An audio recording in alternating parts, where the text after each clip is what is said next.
It is the kind of weather day you would expect in the heartland in late November. All right, Mr. Siragusa, Bengal fans are itching for a win. How do they get back on track? Tom, it's very simple. The leaders on the team need to step up. You need to take control of the team. It has nothing to do with the coaches. Players got to go out there and get it done. Guys can't wait for things to happen. They need to go out there and make things happen.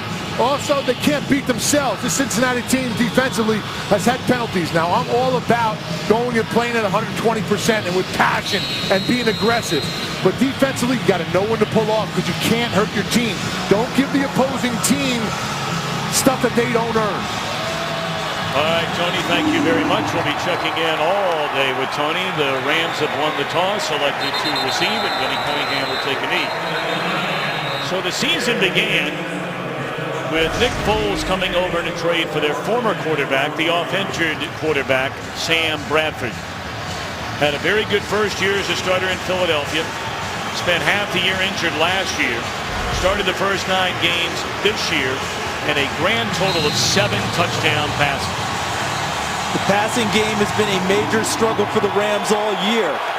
But the idea of just lining up and running against Cincinnati all day long could be daunting. Let's see if they try and do something big early in the game to loosen it up.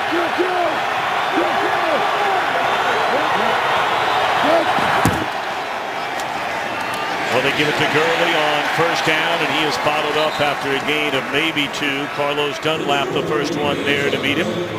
We introduce you to the Rams on offense. They have used 9 different starting offensive linemen, and due to injuries, Charles, the 4th different combination now in the last 5 weeks. And the left tackle, Greg Robinson, they drafted number 2 in the draft last year.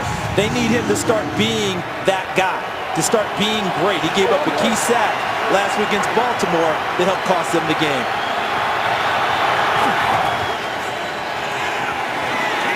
Tavon Austin, and he breaks a tackle and is able to get very close to a first down. He appears to be about a yard short, so 3rd down and 1 upcoming. The Bengals defense under Paul Gunther, very, very good. And they get after you. And Geno Atkins, the defensive tackle, is back being Geno Atkins.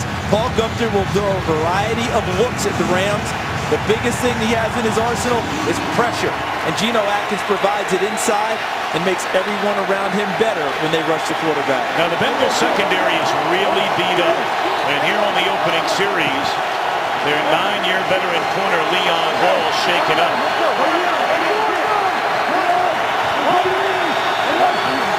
3rd and a yard. They pitch it to Gurley. And snuffed out right from the start by Iloka. 3 and out for the Bengal defense.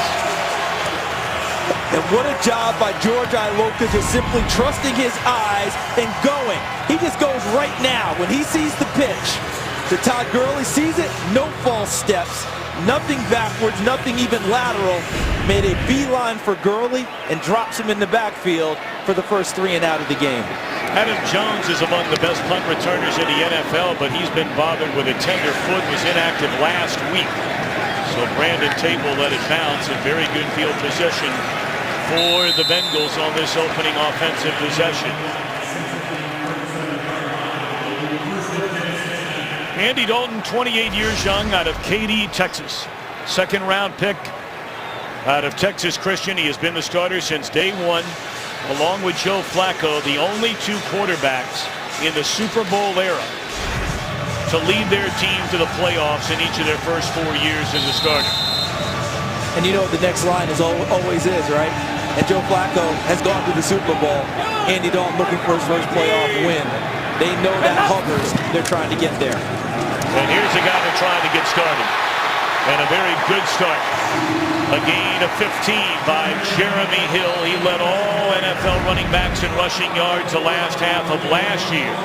And this, as you noted, he's the guy they've got to get going. He's their big thumper and follows Ryan Hewitt. Look at that block there by Ryan Hewitt, number 89. But he also got great help from Kevin Zeitler, number 68. Created a nice crease. Jeremy Hill, no hesitation, stepped through it as if it were 2014. And Hill just limped off the field after that carry. But boy, if you've got to go to a backup, they have maybe the best in all of football. After all, Giovanni Bernard is actually their leading rusher. And that is Bernard on the carry, a gain of 2. Conversely, the Bengals offensive line, this is a group that's been together now by and large for 5 years. It is a very solid. I love their synergy, and their offensive coordinator, Hugh Jackson, puts a lot of stress on that offensive line because he trusts them. Today, they want to get A.J. Green going. They really want to get him involved early because when he is, they're more explosive. That's Tyler Eifert, the big tight end out of Notre Dame. Inside the 35, takes a big hit out of bounds in the 32 by T.J. McDonald, and that is a Bengal first down. That's exactly how you slow down a pass rush that these Rams have. Little screen on the outside. Saw Tony there where he influenced Eugene Sims upfield to Tyler Eifert, then slipped by him, and just a little slip pass from Dalton to him, and then at the end of the play, T.J. McDonald with the big hit. Watch those two all day long. McDonald 25 in white versus Eifert 85 in black. That could be a key matchup. An extra offensive lineman in there, Jake Fisher leading the way for Hill, who's back in the game. And that'll be a gain of close to 4. Rams have been very good on defense. You can't hang this season of theirs so far on the defense under Greg Williams. In fact, you wonder how they've gone through the year without frustration boiling over because they've given them chances to win a lot of games. The offense has let them down for the most part. Aaron Donald, second year in the league, was not just in the Pro Bowl, but was an All-Pro last year and playing at that level again this season. Yeah, most year we see the two best defensive tackles in the NFL in this game today, Donald and Geno Atkins. Completion made to the far side to Marvin Jones. Down to the 24 to bring up a 3rd and 3, and the crowd looking for a whistle. We have seen the Rams. We were there in Minnesota when Mike Zimmer blatantly called them a dirty team. Do they play to the whistle? Do they play through the whistle? They play to the echo of the whistle. And what the crowd was reacting to was at the end of the play. Watch Marcus Roberson, 47. On the push down, he really got a shot in on the head of Marvin Jones, and that's what the crowd was reacting to. This Rams team is very aggressive, and they will attack you on the defensive side. Timeout, Andy Dalton. Opening possession for the home team. They're inside the 25, a big 3rd down when we come back. A 3rd down and 3 for the Bengals. They're at the Rams' 24-yard line in a scoreless game in Cincinnati.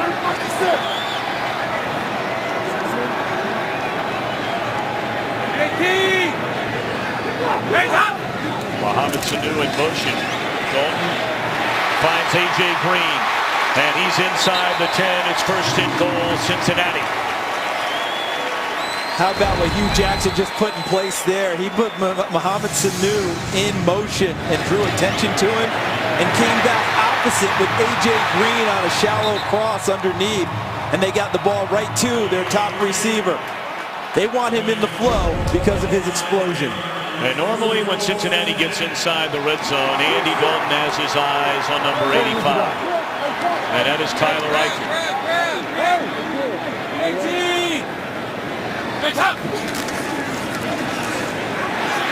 Wide open is A.J. Green for the touchdown. How in the world does one of the best receivers in the NFL get that wide open?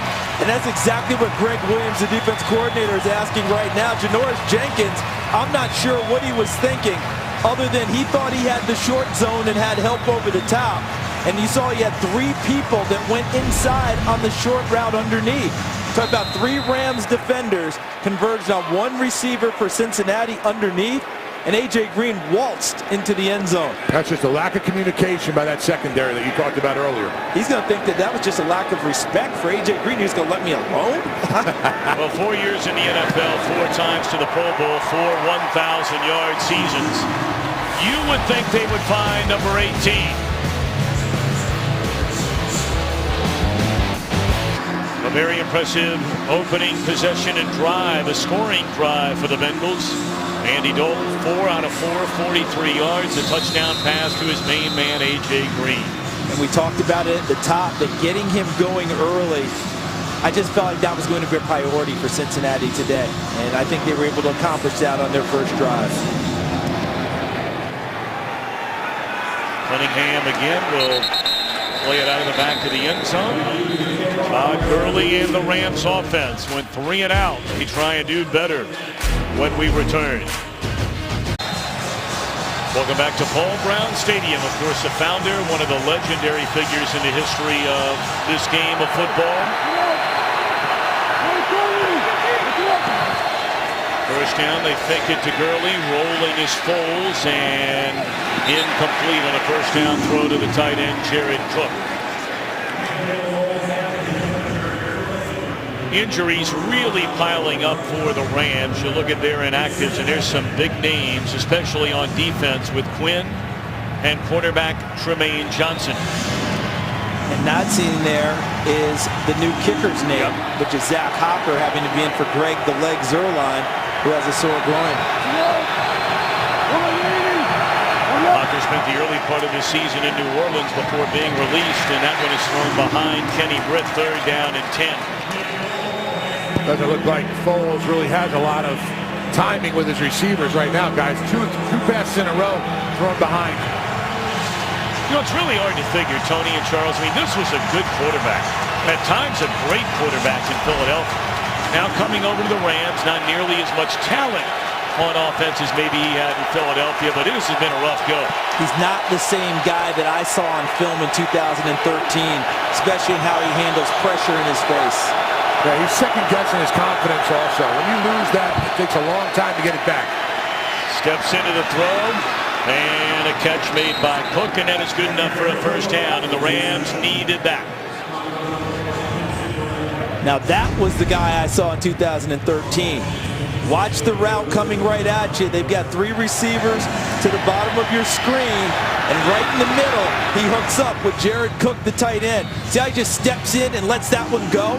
Right over the top of the pressure in his face. Looked like Carlos Dunlap, 96, was there. Excellent job by Nick Foles. They put it in the hands of Tavon Austin, former #1 pick out of West Virginia, who has done a little bit of everything this year. 7 total touchdowns, 4 receiving, 2 rushing, and 1 on a punt return. To say that he is exciting and versatile would be a little bit of an understatement. Yep. Because at some point we may see him back where Todd Gurley normally lines up in the running back spot, and it's not just as a decoy. They do turn and hand it to him in that spot as well. Austin leads the team in targets, catches, and touchdowns. With his kind of ability, less than 10 yards per catch. Short pass here, trying to do it with his feet, and he's about 2 yards short of a first down up to the 44-yard line. And Tony, what Tom's talking about with Tavon Austin not having a bigger number attached to his name with touches and yards per touch, I think a lot of that's because they don't have the other weapons outside that takes pressure off of him. Yeah, they're right now, you know, this offense is just trying to get the ball to the outside, to the perimeter, and the great thing about Tavon is he doesn't complain. He just does whatever they ask him to do. I mean, just a great guy all around. Bengals are going to spend a timeout. 3rd down and 1 when we come back. A pair of tight ends check in for the Rams along with Corey Harkey on this 3rd down and 1. The last time you may remember they tried to pitch it and were dropped for a loss. They're going to throw it this time. Or are they? Foles able to lunge forward, able to slip by A.J. Hawk, who's slow to get up.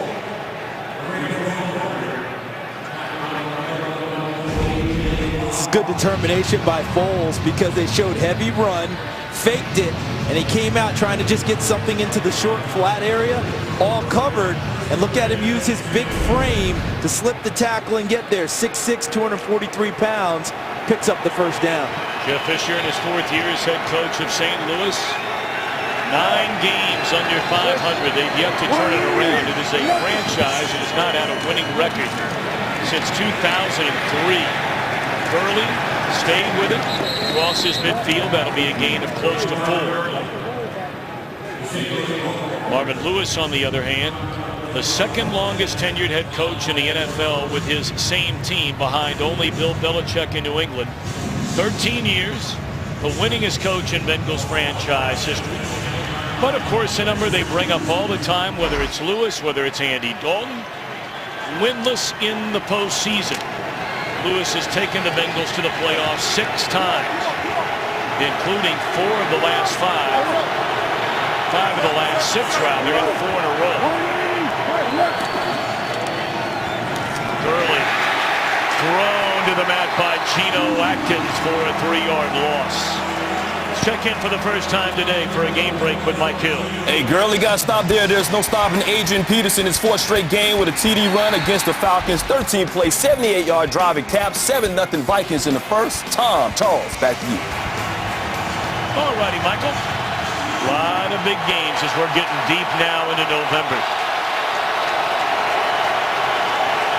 9th play of the drive for the Rams, trailing 7-0. 3rd and 8, blitz coming.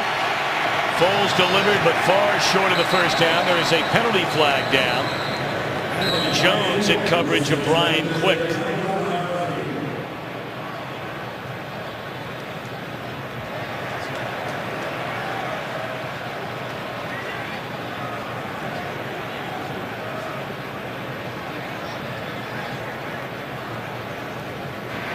Illegal motion. Offense, number 89, moving forward at the snap. That penalty is declined. The result of the play is 4th down.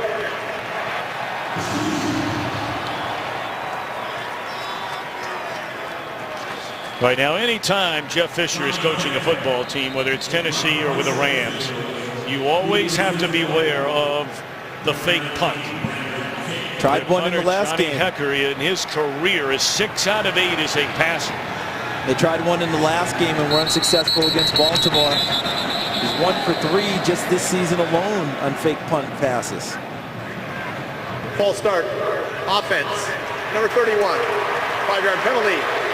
4th down. You know, that's another trend under Jeff Fisher since he took over in St. Louis in 2012. The Rams are the most penalized team in the National Football League. When you play aggressive defense, I think Tony alluded to it earlier, you expect to have some penalties. These guys are getting after it, and you live with those. But it's these types of penalties, pre-snap penalties, guys leaning forward on 3rd down. Those are the penalties that kill you. And now another penalty flag. False start again. False start. Offense, number 37. 5-yard penalty. 4th down. Well, I think we were talking about. I think the fake punt is out of it's pretty much out of Jeff Fisher's head if it was ever in it. And the special teams coach for the Rams, that's Jim Fossil's son, John Fossil. They call him Bones, and he's an excellent special teams coach, but right now he's trying to figure out how to solve just getting the ball punted. Yeah, he might be breaking bones when they come off the sideline. Brandon Tate will let it bounce, and a wise decision through the end zone. So the Bengals get it up to 20, leading 7-0.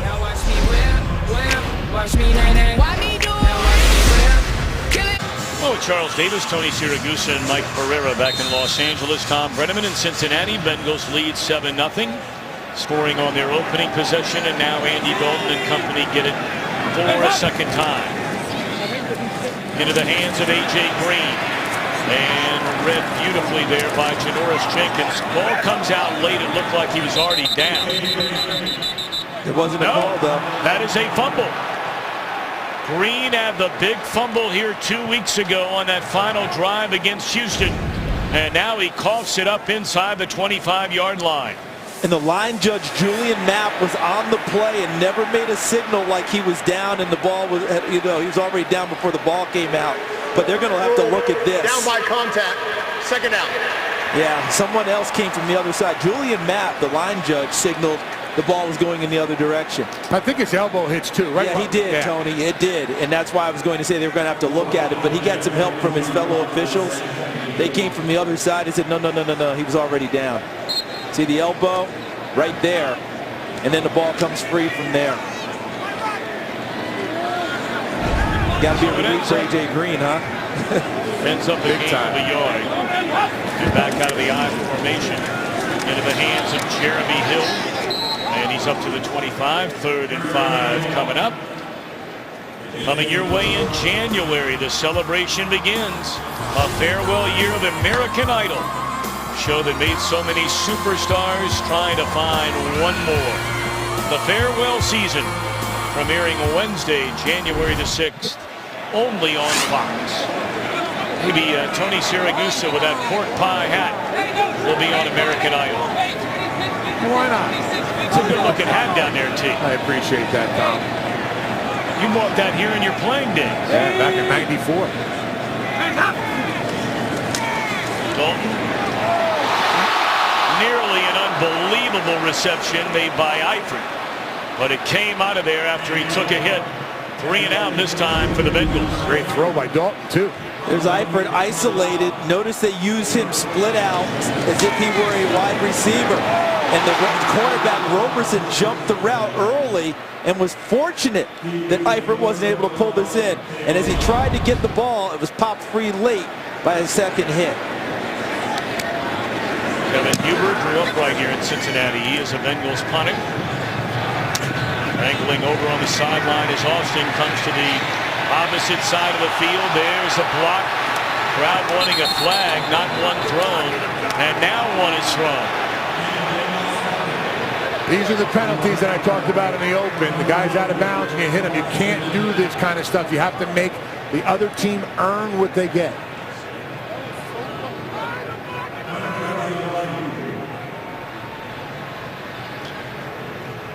During the return, personal foul, late hit out of bounds, kicking team. It's a 15-yard penalty, first down. Well, they had 10 penalties for over 100 yards in that 3-point loss in Arizona Sunday night. It looked like Sean Williams. Yep. Clearly out of bounds. You know, you're just helping the other team. Listen, I'm all about aggressive, physical play, but in situations like that, you got to be smart enough as a player to know that that's going to hurt your team. Now they're in better field position. I mean, you can't go and give those away. That's how they lost the game last week, guys. That was an amazing game, really, in Arizona. You know, all the injuries in the Bengals secondary, they completely shut down Carson Palmer and Arizona in the first half. But by that time, attrition had hit the secondary. They had a number of backups in the game, and Palmer is a very good quarterback. Threw for 171 yards and 3 touchdowns in 1 quarter alone. There's Geno Atkins again. Boy, is he playing. Many feel he's the best defensive tackle in the NFL, coming all the way back from that knee injury, and he is having a monster season. And Tony, this is where they're going to have trouble all day long running the football, because you've got a retooled offensive line with 2 guards in Rainey and Wickman, who have not played a lot of football, dealing with Geno Atkins and Domata Peko inside. That seems to be a mismatch for Cincinnati. I brought up earlier this Rams offensive line, many of them just introducing themselves to one another. Trey Mason out of the backfield, a catch back to the original line of scrimmage after the loss. So it'll bring up 3rd down, and we'll call it 9. I don't think they'll be running the ball on this 3rd and 9, but as the game goes on, let's see if the Rams try and get to the perimeter more with Gurley, because trying to block Atkins, trying to block Peko with those young, inexperienced offensive guards, I'm not sure they'll be able to do that. They may want to get to the perimeter a little bit more. Yeah, I agree. Get it outside. Bengals defensively, 28 sacks on the year. They're in the top 10 in the league. And beautifully defended by the former #1 pick out of Alabama, Trey Kirkpatrick. So after getting great field position, the Rams can't do anything with it. And he's with Kenny Britt, the veteran receiver, tries to get inside on the slant. And Kirkpatrick undercuts the route a little bit. And look at that arm, just gets it in there and hauls him down and knocks it away. Well played by Kirkpatrick.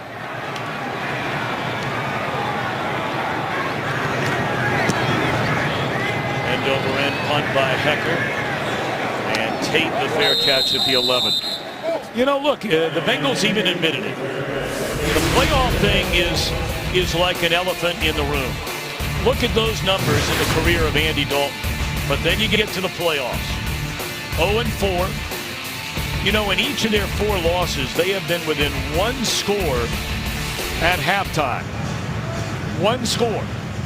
In the second half of their playoff losses, the offense has not scored a single touchdown, not one, in 4 games of the second half. The defense has not taken the ball away 1 time in 4 games of the second half. So it's not only on Andy Dalton. And I like how you got the second part in. We'll address that after this play. First down. Looked like that ball may have been tipped at the line of scrimmage. But Dalton is a guy that bears the brunt of all of it. This year they had the Major League Baseball All-Star game in Cincinnati. 2 days before they had a big celebrity softball game. Musicians, actors, comedians, athletes. Dalton was introduced. And it was a small contingent, but a contingent nonetheless, that booed their hometown quarterback. On All-Star weekend in a softball game. Nowhere to run on second down for Giovanni Bernard. 3rd down and 10 coming up. And again, we check in back in L.A. with Mike Hill. Texans putting it on the Saints early. Brian Hoyer, little 3-yard toss to Cecil Shorts the third, making it 14-0 Texans. Saints fire Rob Ryan, and defense still having its issues. Tom, Charles, back to you guys. Now, the Texans team is making a strong run in the AFC South. We had given it to the Colts. And let me tell you something, that thing is far from over. They gave the Bengals their first loss of the season here 2 weeks ago. Bernard cutting it back to the inside. Flag down. And we wait on the penalty. But we just saw the best of what St. Louis does on defense, and that's run to the ball. I mean, they pursued like crazy on a screen pass. It looked like it had a chance. Then a lot of white shirts showed up and finished off the play. Really good defensive series for St. Louis. Illegal block in the back. Offense, number 68. That penalty is declined. 4th down. That was a nice play made by Mark Barron right there. It really was, and he's moved to outside linebacker.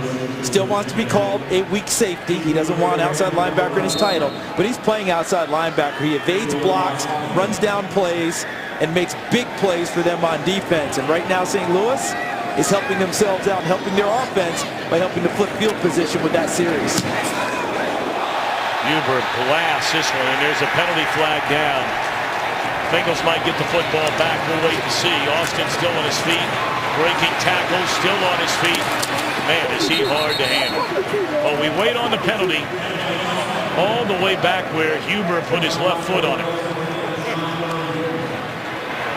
Running into the kicker. Receiving team, number 34. That's a 5-yard penalty, which results in a first down.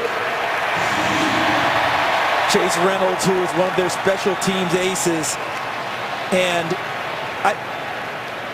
let's say he's got to be able to get the second foot down. That's why it's a roughing the kicker call, and that's why he's down there. But guys, that's why you're 4-6. Those types of plays, your defense just had a terrific stand, got the ball for you, decent field position. You run into the kicker with an offense that's struggling. You got to keep giving them chances. The little things that make the biggest difference, right, Charles? Well, you're not lying. 92. Yes,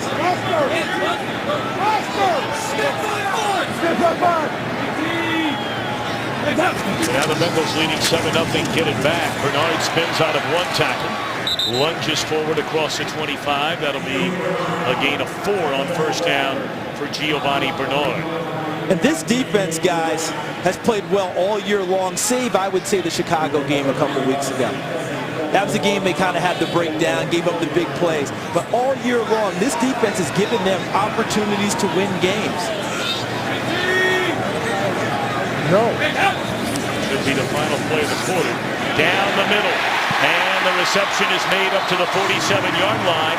A rare reception for Ryan Hewitt. But, man, is he a big part of this offense in more ways than this. He can play a multitude of positions. Fullback, tight end, H-back.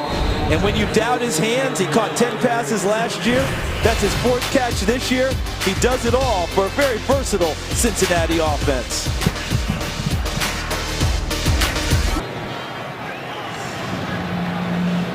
Bengals getting the penalty and getting the football back after the Rams defense had forced a 3-and-out. And a big 22-yard completion to Ryan Hewitt has Dalton and the Bengals at their own 47. Catch made by Mohamed Sanu. Sanu and Marvin Jones, Charles, talk about them. You know, A.J. Green gets all the pub, but there are flashes of greatness in each of these guys, which is not turned into necessarily consistency. And that's what they're looking for, because Sanu can give you a little bit of everything, and Marvin Jones has blazing speed. He can take the top off the defense downfield and open up even more passing lanes, and they should continue to get opportunities because teams are going to game plan for A.J. Green and Tyler Eifert. Giovanni Bernard nowhere to go. He may have lost a yard. It brings up 3rd down and 3. Not seeing much of Jeremy Hill lately. Remember, he limped off after his first carry. He did come back again, but we haven't seen much of him since. Want to see if that trend continues. See if there's an injury that's keeping him from playing, because they need to get that big thumper going. Well, he's a rookie 2nd-round pick a year ago. Really did not become a starter until about midway through the year, and then led the NFL in rushing over the final 8 weeks of the season. Dalton rolling on a 3rd down. And is it enough for a 1st down? Needed to get to the 43-yard line. Eifert the catch. I mean, that's right on the nose. How about Andy Dalton, able to do anything you want in the pocket right now? It's not just straight drop with him. They gave him a little short sprint pass on that one. He can have roll, drop roll, you name it. They're doing a little bit of everything with it. I've been getting a kick out of the idea that Andy Dalton, people have discovered his mobility. You're hearing that a lot lately. Oh, Andy Dalton, look at the mobility. I said, Andy, you know, I thought I saw you run in college. He said, I did run for 1,500 yards there, so I'm not sure where they missed it. He knew that number right away. That's great. He knew that number right away. Well, here he goes now. Here's some of that mobility. And he ducks underneath what could have been a wicked hit from Akeem Ayers down to the 38-yard line. Yeah, there's been so much talk in recent weeks, Tony, about Andy Dalton. Boy, he's mobile. He can move around. I was like, the guy ran zone read in college. This is not new stuff. They didn't find it yesterday. Like, oh, hey, I can run. No, he's had it all the time. Hey, his numbers, and we gave them to you earlier, as a starting quarterback are just mind-boggling as far as winning football games. The double reverse, they put it in the hands of Marvin Jones, and there's that speed, Charles Davis. Inside the 10-yard line, 1st and goal, Bengals. What a great misdirection play right there. And great blocking on the edges. Woo. And Andy Dalton actually became a lead blocker. Watch him, but he doesn't have to block anyone because it comes back the other way. Bernard to Marvin Jones. Look at Andy. He's going to get involved, but he didn't have to because Marvin Jones just leaves him behind. But look downfield. Did you see Kevin Zeitler, 68? And look out on the corner. There's Mohamed Sanu, number 12. But look downfield, sprinting. 68 was Zeitler, 77 Whitworth, the offensive lineman. Hugh Jackson, another exotic play. 30-yard carry for Sanu, and this is Bernard into the middle of the pile, and he's down to the 6. Talked about Tyler Eifert. This is where they generally find him. A.J. Green has a game's only touchdown. But look at these numbers right here for Eifert. When they get in the red zone, close to hitting the lottery there. The big number right there, 11 touchdowns. I mean, you're talking about finding it. And the thing they can do is they can put him anywhere. Whether he's in the slot, whether he's on the backside of a formation, you name it, you got to account for Tyler Eifert. And that's Ryan Hewitt there, 89. They give it to Bernard. He's to the 3-yard line, 3rd down and goal. Laurinaitis, who played his collegiate football up the road in Columbus at Ohio State, in on the tackle. And Cincinnati's going to bring out Jake Fisher, number 74, to go with a heavier package. Also Tyler Croft, number 81. That doesn't mean necessarily that they run the football. They will show you heavy run looks and still throw the ball. And Jake Fisher, number 74, who plays tackle, has a catch on the season. He's all the way at the left side at the top there. For 31 yards. And Andy Dalton gave him grief because he didn't break a tackle and get all the way to the end zone. Well, the Bengals already using their final timeout of this opening half. And we still have 10+ minutes to go in the second quarter. And, you know, we're getting a look on this drive, and we've had a look already on this drive and early in this game, Charles Davis. And there are so many weapons on this Bengals offense. You know, they lost the game last week in Arizona. They still scored 31 against a very good Arizona defense, and they basically had 0 yards of offense in 1 quarter of the game. Just tells you how explosive they are. We've talked about the versatility, the number of players who can touch the ball and make big plays. Consistency is what they're looking for. Being able to not have that 1 quarter where nothing really goes right for them. And then when it flipped around on defense, you mentioned it earlier, Tom, the 3rd quarter. The defense really had to struggle, and Carson Palmer took full advantage of it. But Marvin Lewis, you know, he wasn't panicking about, you know, okay, we've lost 2 in a row. I know the sky's falling for everyone else. This is a day where they have a chance to get right, and they need to. Because if so, this team can compete and play with any team in the league. Guys, you see this field right now, how many different changes the offense made, the defense made. These guys are going to be tired before the plays even run. Tony, it's a lot like hockey line shifts. Unbelievable. You know, people go over the wall. Here it goes. Change them up. St. Louis. It's their first charge timeout. I think Jeff Fisher might be timeout. arguing about personnel coming on, coming off the field, Tony, that you just alluded to a moment ago there. Of course, Fisher is on the competition committee. So is Marvin Lewis. And what Jeff is probably talking about is you have to have the opportunity to match if the offense makes changes on defense. And Jeff is a defensive coach first. There's the guys running on and off. Tony, this is what you're talking about. Exactly. So these are defensive changes first. So, okay, all right, personnel. See, they're waiting up there to see. And now they see the personnel come in here. And now they start to run guys back this way. Yeah, they went from base to nickel to dime, back to nickel and back to base. It was like, you should have seen the signals coming from the sideline. It was like romper room. And what I think, man. And Tony, what I think Jeff is saying is, when they make those substitutions, we have to have enough time to match with our defense. Well, he has the officials over there in the huddle, and he's explaining the rules that he probably changed to them right now. From the is he quoting the competition committee minutes? Exactly. Tony, I don't know if I've ever been part of a telecast where romper room came into the equation, but we're all better off for it. Well, you know, Tom, I don't even know what's going to come out sometimes. I mean, it's just these words. It just We've learned that right now there. in about 11 weeks. Right. There we go. All right, they're in the I formation. Jeremy Hill back in there. 18! That's up! But like you said, Charles, that doesn't mean they're going to run it. Flag down, back to the end zone, and the pass is no. They're saying incomplete. Darren Bates looked like he had an interception. Fantastic coverage. Guys, I was right here. He looked like he was into me. They got to take a look at that, because that was fantastic coverage by Darren Bates. They showed the run-heavy formation again, and they weren't fooled, and Darren Bates drops into coverage. Remember, he's a backup linebacker. So watch Bates right there. 53, see him move back, and look who they were trying to get the ball to. Jake Fisher, the left tackle, who reports ineligible in these heavy packages on the goal field line. is an incomplete pass. That was a great Holding.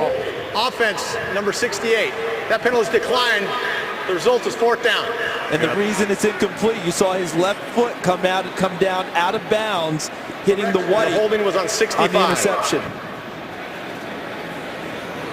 Now, some might say, is Hugh Jackson getting a little too cute down here? It's 3rd down and goal from the 3-yard line, and you're throwing to a backup offensive tackle.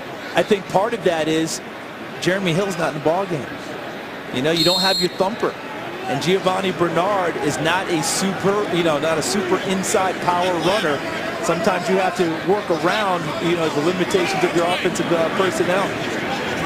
21-yard field goal attempt. Mike Nugent grew up just up the road outside of Dayton, Ohio in Centerville. And he nails the field goal. Ah, yes. The Big O still calls Cincinnati home. Boy, was he something. The Rams defense, you may remember it, forced a 3-and-out on that offensive possession by the Bengals, but they run into the punter. The Bengals have 10 more plays on the drive, and they add 3 points to their lead. And you had asked about what they were doing. Did they get too cute? And I said, hey, Jeremy Hill hasn't been in the game. I was incorrect. He was in on that series, on that 3rd down call. Hadn't been in the game much here in the first half. So I think they were showing heavy run, big-time Jeremy Hill back there and tried to fool him, and the Rams were not fooled. Third straight time Nugent has hit one through the back of the end zone. 10-10 to go, 10-0. Bengals in front. Difficult to run the ball inside when Geno Atkins is playing defensive tackle in the form he's playing. He is back to the Geno Atkins who was the all-pro Pro Bowler. Tony, what do you see here? Well, right here, he's reading exactly what the Rams are doing. Watch how he keeps his shoulders square to the line of scrimmage. Never turns them, is able to go to his left or to his right, reads it. The great thing about it is after he goes and he has the runner, he wraps up and he makes the tackle. He secures the tackle inside. I'll tell you what, he's a beast to be reckoned with. Three-time Pro Bowler, had the devastating knee injury a year and a half ago. Played all of last year, but wasn't the same player. And Paul Gunther, the defensive coordinator, really laid it on the line. He said, we need Geno Atkins to be Geno Atkins again. Yeah, he called him out. And most coaches are not going to call out their Pro Bowl players. But he said, hey, he's not the guy that he used to be. Geno hurt him, lost weight in the offseason. Another year of getting the knee back in form. And boy, has he been in absolute terror from day one this year. We're now out of the Wildcat formation. That is Curley, who hands it off to Tavon Austin. And Austin off to the races inside the 45, the 40, the 30, down to the 20, the 15, and finally run out of bounds. First big offensive strike of the game for St. Louis.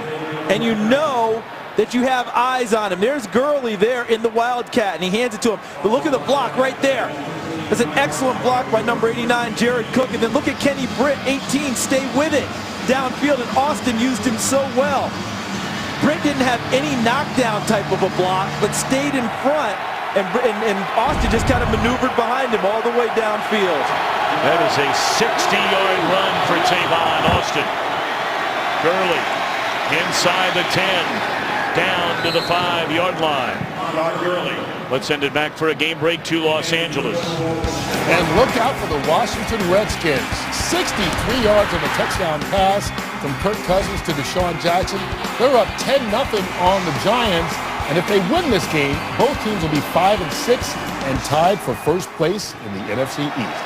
Tom, Charles, and Tony. We saw the Redskins get demolished by Carolina last week. I'm not sure any of those teams can beat anybody else except inside their own division.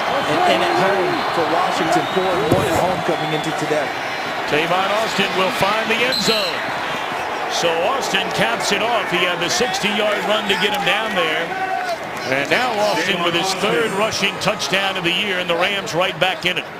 I think that first big run really stunned the Cincinnati defense because they come back with Austin again.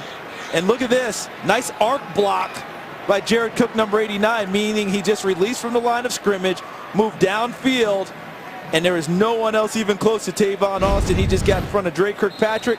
A big touchdown by the St. Louis Rams. And number 11, Tavon Austin, responsible for the bulk of it.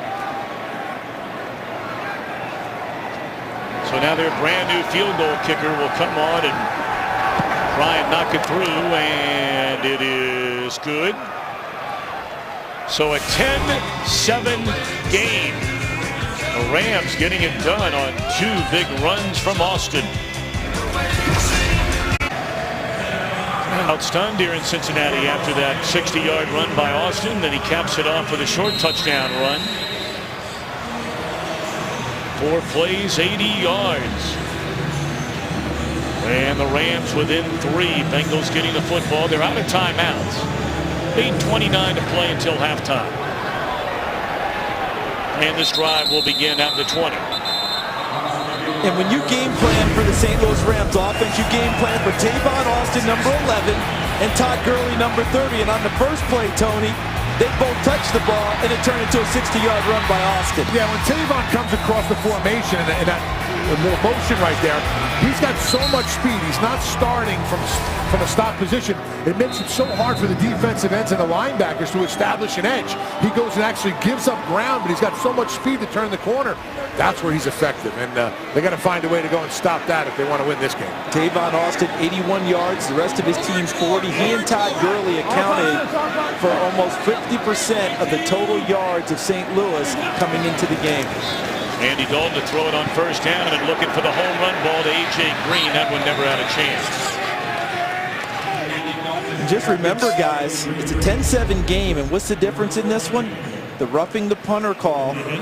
They gave the ball back to Cincinnati. That turned into 3 points. There's your difference in the score of the game right now. Guys, quick heads up. Number 37, Chris Harris. They brought him into the locker room. He is doubtful with ribs. So Chris Harris-Lewis is a backup cornerback. Excuse me, Chris Lewis-Harris is a backup cornerback for Cincinnati. This time they connect with A.J. Green. Very close to a first down. Looks like he got there right at the 30-yard line. Well, that could be a big story moving forward in this game, because the Bengals secondary is really beat up. They lost a #1 pick out of Michigan State, Darquez Dennard, last week in Arizona. Kirkpatrick's already nicked up, so is Adam Jones.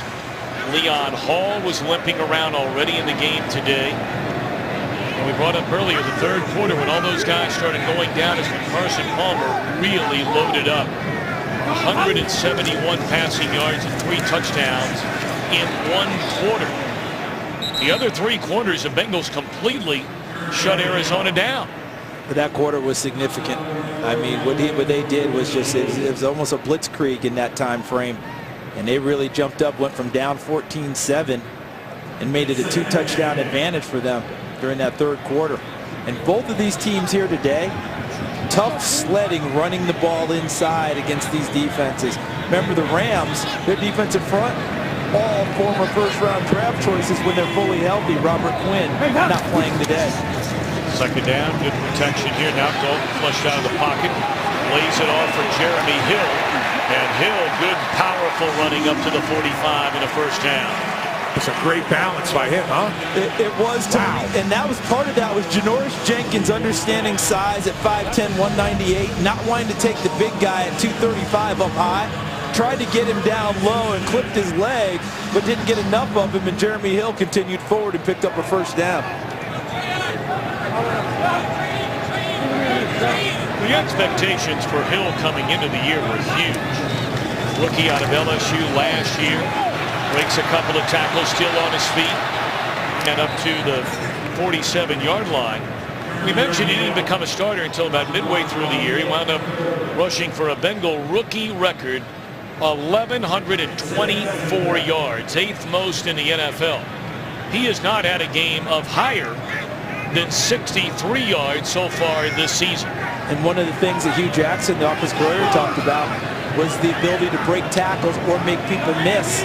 And that's what he's looking for more of from Jeremy Hill. They'll give it to him again. That's the Jeremy Hill that Bengal fans saw a season ago. All the way down to the 41, a gain of 12 for Hill. And boy, was this blocked up well. Okay, watch these guys do their work. You talk about synchronized. And look at this, bam, stop right there. Look at that. And then they cut right through and get through it. Excellent job. Hewitt getting locked up there with Laurinaitis, springing Hill, who gets it again. Inside the 40, down to the 38, 2nd down and 7 for the Bengals. But how well was that play blocked up for Jeremy Hill, though? I mean, that allows you to get some momentum going. And when number 32 gets momentum going, now you've got it. But this group up front, their ability to understand each other better, unlike what St. Louis is doing today, where guys have moved around to different spots and have to communicate more, there's a big difference when the guy next to you, when you know exactly what the guy next to you is going to do on every snap. And that's what they have here in Cincinnati. Short drop, quick throw. A.J. Green beat Janoris Jenkins, and that's another first down to the 31-yard line.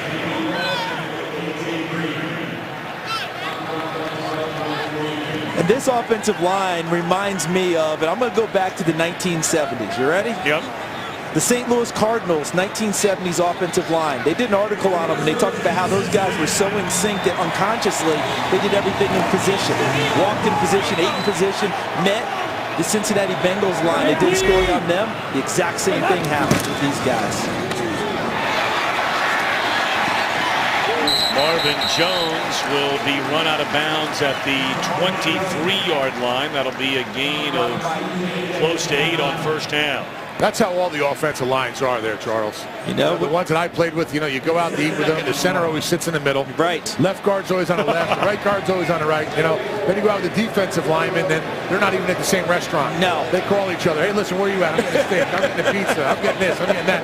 So they're the, you know, the guys who, you know, have no consistency. They're always, you know, doing their own thing. But the offensive line are always consistent, even in meeting rooms and everything. It's a pretty funny and it's routines that they have. And it's unconscious too. Yeah. It just happens.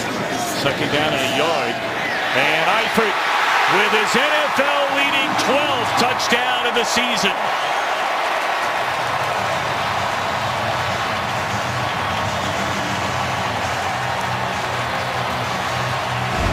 "22 yards, Dalton Eifert." Now watch Andy Dalton in the pocket. He looks to the opposite side and then comes back to the side he wants, which is the side with Tyler Eifert.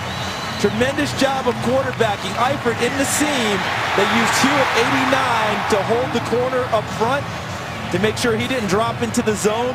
But a terrific job by Andy Dalton of manipulating the secondary with his eyes in his head one way, coming back the other, and putting it right on Tyler Eifert. Eifert had the 3 drops in the first loss of the year here against Houston. He came out after the game and said, "I was simply terrible." Said, "You can blame that game on me." Well, he's been pretty good up till that game and getting on a roll again. The Bengals have never had a player lead the NFL in touchdown receptions. A franchise record is Carl Pickens. He's from your alma mater, if I remember correctly, Mr. Davis. That would be the University of Tennessee, one of the great players that ever played there. You know, Carl started at free safety. Really? Before he became a big-time receiver. They were hurting on defense. They put him over there. He led team in interceptions. Pretty good move, though, him winding up at wide receiver. Wasn't anything Carl Pickens couldn't do. And a good return here by Cunningham up to the 28-yard line. Of course, the Bengals starting the year 8-0. So too did New England. New England still unbeaten. And Carolina winning on Thanksgiving. The Bengals actually hold a tiebreaker over Denver. They have a better record inside the AFC at 7-1. Denver at 4-2. So they would love to get a first-round bye and then get a home game in the divisional playoffs. And we have the Patriots and Broncos playing tonight. And if Cincinnati can win today, they're hoping to get some help from New England against Denver in Denver tonight. We'll see. Leon Hall, the veteran, could not have played that any better. Hall has been a solid player for a long time. 9th year, #1 pick in 2007. It's funny, almost all of these Bengals, in fact, more than any other team in the NFL, they have more players on their team that started their careers with Cincinnati than any team in the NFL. 43 of them on a roster of 53. That's incredible. Especially in this day and age of free agency. Wildcat, this time they fake it to Austin. Gurley will take it up to the 30. That'll bring up 3rd down and 8. Well, they're heartbroken here in the Buckeye State, but they're fired up in Iowa and at Michigan State. They will play for the Big Ten championship and certainly a berth in the college football playoff. Saturday, 7 Eastern, right here on Fox. You've been calling that game for a number of years, Mr. Davis. Yeah, that's going to be a heck of a game, and our crew is going to do a fantastic job. Gus Johnson and Joel Klatt and Molly McGrath. But it's going to be an old-school football game, folks. They're going to run it, and they're going to play defense. It could be like a well-pitched baseball game. It could go in about 2 hours. You're right. We're down to a 2-minute warning and a 3rd down upcoming when we return. Well, we invite you to get apps, video, and more at iTunes.com/NFL. 2-minute warning. Rams facing a third down. We'll call it 8 from their own 30.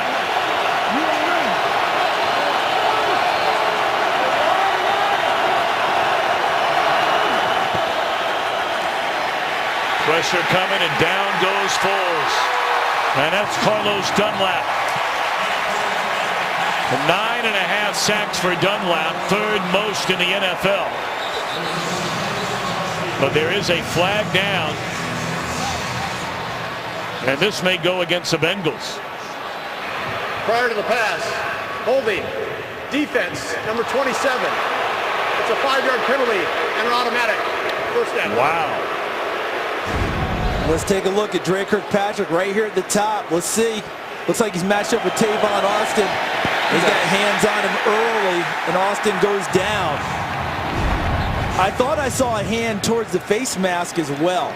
You know, so I know people think that Austin just kind of dropped there, but I think they could have gotten him from one of two things.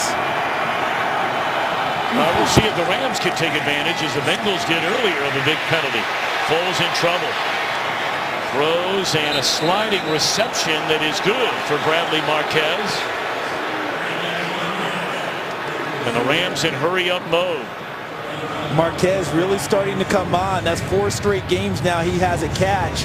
Made the team as an undrafted free agent off of his special teams play. And here comes Marquez now. Played at Texas Tech, where he caught a lot of footballs in that high-octane air raid type offense. Now he's starting to make his mark as a receiver in the NFL as well.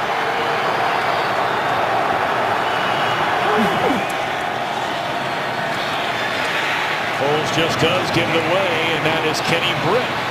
And he'll run out of bounds right at the 40-yard line. And the clock will stop with 1:29 to go, and the Rams on the move. And give some credit to this offensive line of the Rams here. They just gave up a sack, but they gave Nick Foles enough time, and that's a long route for Kenny Britt. He really backed off Adam Jones, number 24, and created a bunch of separation. Yeah, huge cushion. And Adam Jones looked like he was limping a little bit. I don't know how healthy he is right now. No, yeah, I don't think he is. I think he's out there trying to play through this. Yeah. He was inactive in Arizona on Sunday night with a foot injury, and as you mentioned, Tony, limping there a moment ago. And they're going after Jones, who fell down. Ray on the tackle. Catch by Quick down to the 37-yard line. That's good coaching by the offensive staff of St. Louis. They notice a guy who's having some issues, maybe giving up too much cushion. Let's see if they continue to attack in that area. Foles going that way, and incomplete. 1:05 away from halftime, and what's coming up, Mr. Menifee? Coming up on the Visa Halftime, this wild bunch and I will have highlights of all the early games for you, including Alex Smith and the Chiefs trying to win their 5th straight game. And then, is that Glazer? What's going on? Find out at halftime.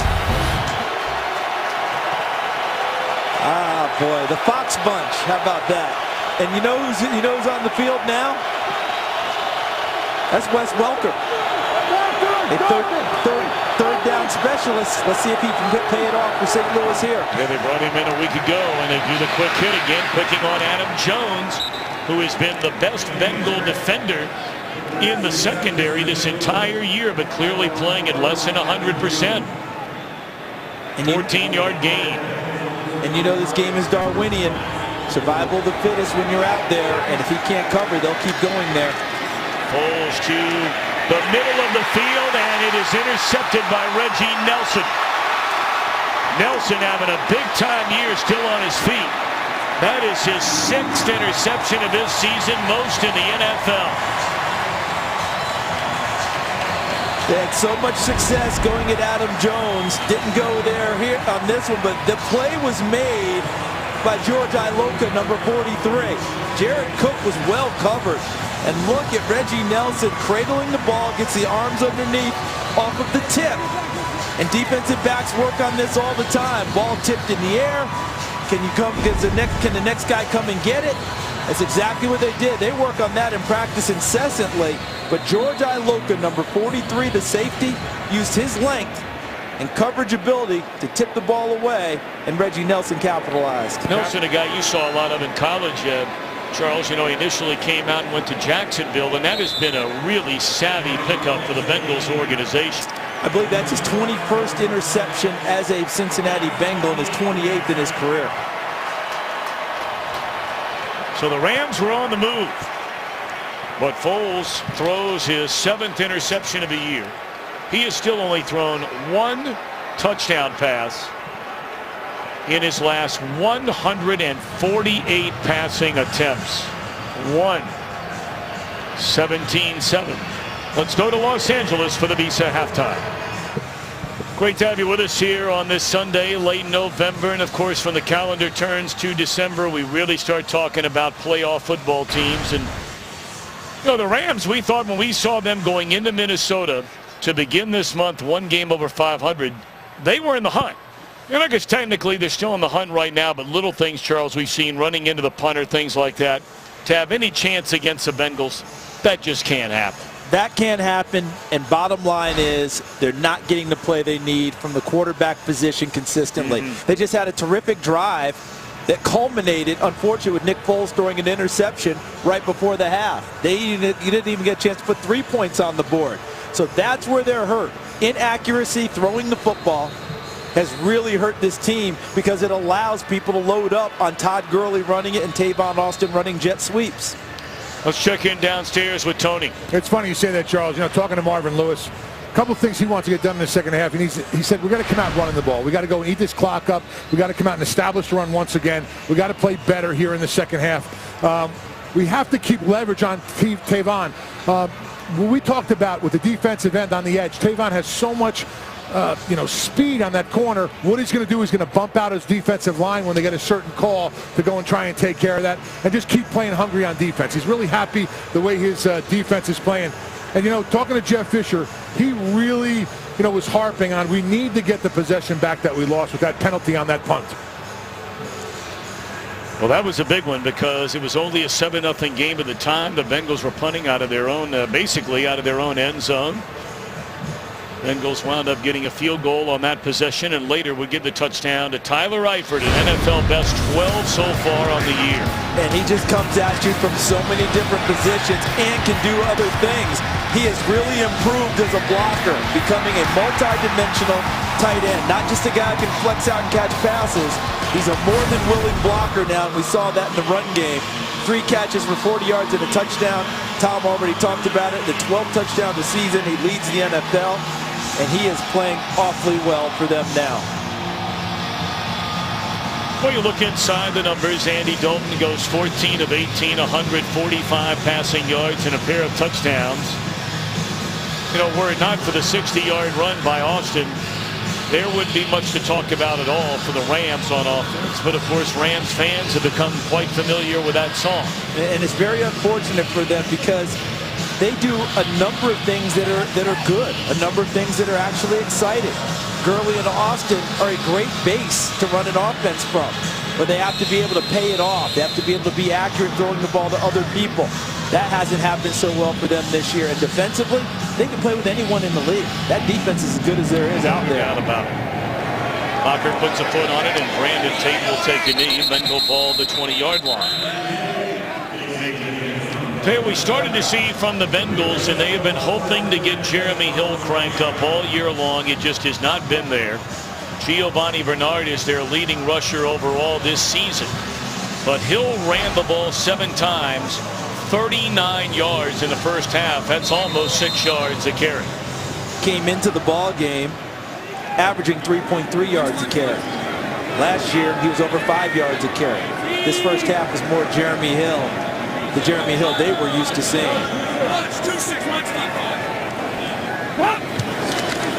Hill will get it to begin the second half, and Aaron Donald right there to meet him, and still on his feet is Hill. for a gain of close to 3. You know, Tom, you said something that really stuck out in my mind there in the first half about this Cincinnati team in the second half of the postseason didn't score any touchdowns. This is the time, this is an important drive for them. This is where you need to go and fix those things. You don't wait to the postseason and, oh, we got to score in the second half. You got to do it in the regular season and treat it like a playoff game, especially against a great defense like this St. Louis team has. Back-to-back runs for Hill. Runs into Laurinaitis, and he's up to the close to the 28-yard line, which will be 3rd down and 2.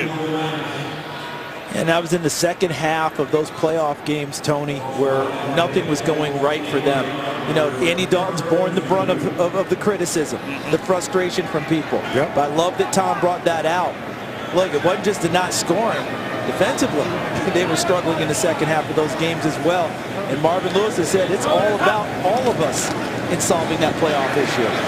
3rd down, they give it to Giovanni Bernard, and he has a 1st down up to the 31-yard line. I tell you, of all the running backs in the NFL, we know there are a lot of great ones. I'm not sure there's a better all-around back. Now, look, he can't run with the Adrian Petersons, right, the Todd Gurleys of the world.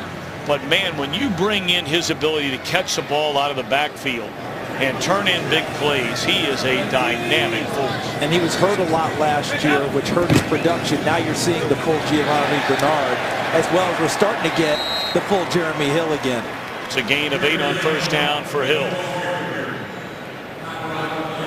And a lot of it is very simple. If his feet do not have to get stopped in the backfield, meaning that the Rams are not getting penetration upfield with the defensive front, and he just gets to go forward, then you get to see him. On the runs where he's struggling, that penetration's happening by the Rams defensive front, stopping his feet in the background, and he can't get any momentum. Hill again, and finds a little sliver and goes right through it for a 1st down at the 43. You know, Marvin Lewis said something that, you know, oftentimes sitting up here in the booth or Tony down there in the field, and certainly fans, I mean, we always know more than the head coach, right? Especially with 20/20 hindsight. But Marvin said something the other day which I just found fascinating. He said, you know, the first game of the year we're out in Oakland. Jeremy Hill, who's a between the tackles kind of a runner, he broke one to the outside and ran for a touchdown. Throw down the sideline is intercepted. Dalton throwing that one without fully setting his feet. And Janoris Jenkins waiting on that throw from Dalton, and a takeaway for the Rams defense. Really good ball skills by Janoris Jenkins. Cut off the angle and gets the big interception for the Rams defense. Well, the Bengals begin this first possession of the second half. Run, run, run, run, run, run. And the one time they put it in the air, it's an interception. Yeah, 3, 5, 3, 8, and 5 were the yardage gains on those runs. Pitch it to Gurley. Well, the Bengals have just had his number all day today so far. Great job by them staying home on the misdirection. Now look at this. This is the all-22 view. Watch everyone run their routes, but watch what we saw. Andy Dalton, he gets out, but look at this. That's all open space, Tony. And I talked earlier in the game about his ability to run the football. I thought he should have used his legs there and just ran and picked up the yardage. Absolutely. You got to listen. You're up by 10 points. You got to protect your lead. You can't go and make mistakes like this coming out of the halftime. Look at Tavon Austin. This guy is just an incredible athlete. Somehow, some way, he went from one side of the field to the other side of the field and got a gain of 7. Shouldn't we have awarded him 70 yards on this one? Because he may have covered that in what he did in getting loose. 1 miss, 2 misses, 3 misses. He could have 300 yards east and west, right? Yes. But look at that. Malaluga missed him first, and then his vision and cutback and elusiveness. A tremendous 7-yard gain. So a 3rd down and 2. They fake it and then dump it off to Harkey. And that appears to be enough. Did he fumble the ball? I think they're saying he was down.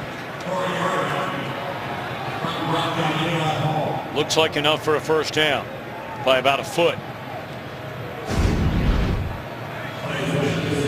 The big man they call Hercules for his ability to block. Leon Hall blocks him down. And as he goes, yes, he was definitely down before the ball came free. And again, Leon Hall leaving, shaken up. That's a lot of man he just tried to take down. You're not lying. Yeah, he hit him right in the hip, too. That hurts. At 6'4", 259 pounds.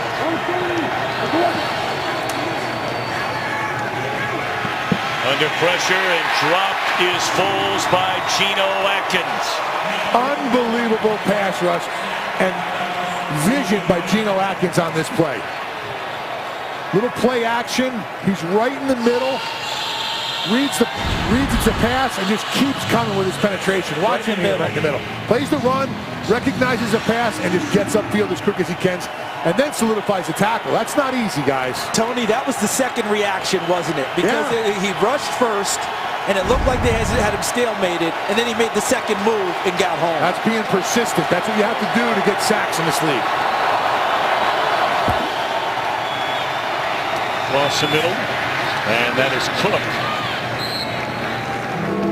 And he's wrestled down to the 34-yard line. Will bring up 3rd down and a long 9. And Paul Gunther, the defensive coordinator of Cincinnati, he can be exotic too. We talk about it with Hugh Jackson being that type on Cincinnati's offensive side of the ball. Gunther on the defensive side of the football is exotic with his pressures and blitzes. And so you never know who may drop out a line of scrimmage and give you zone pressure.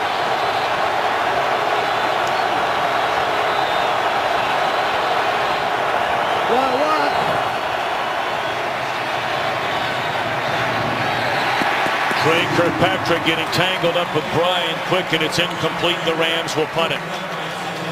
And this is simply when offensive coaches say, on the perimeter, you have to win one-on-one. Well, guess what? Brian Quick did not win one-on-one. Trey Kirkpatrick did. That's all it was a one-on-one play to the outside. Who's going to win the play? Trey Kirkpatrick did for Cincinnati.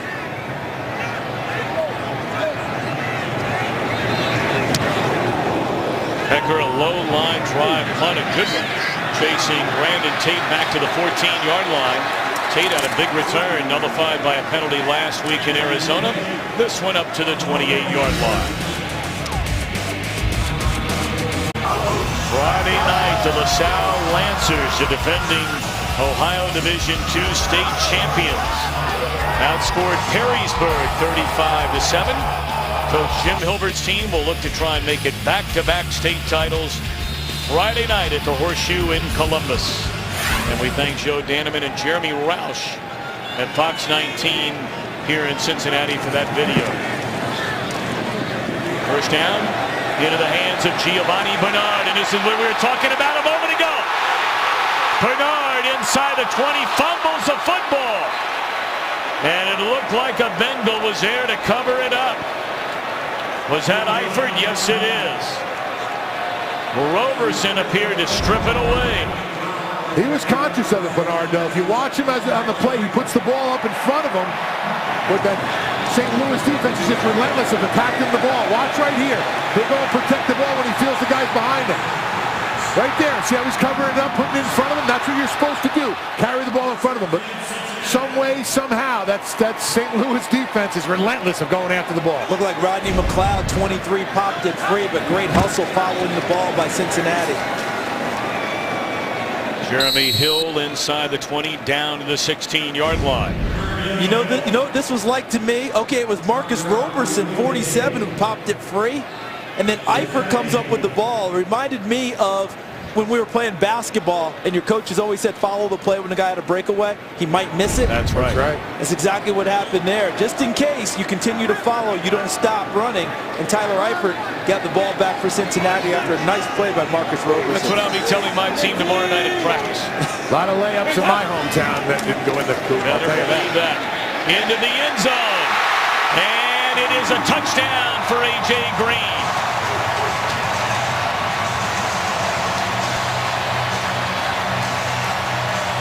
That drive didn't take long.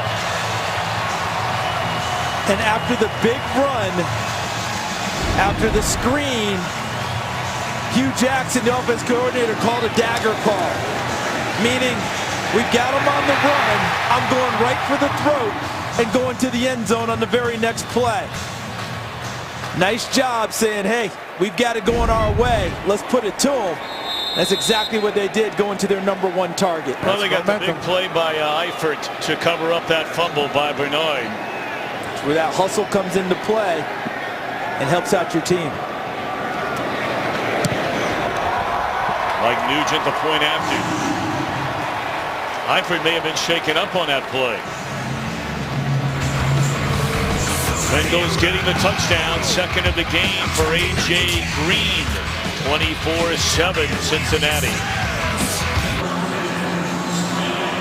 Bengals trying to go to 9-2 on the year. A.J. Green, 5th time this season he's had more than 1 touchdown in a game. 41st such game of his career. Ties him with Eddie Brown for 4th most in Bengals history. Cunningham, 25-30, penalty flag down. Up to the 37-yard line, we wait on the penalty.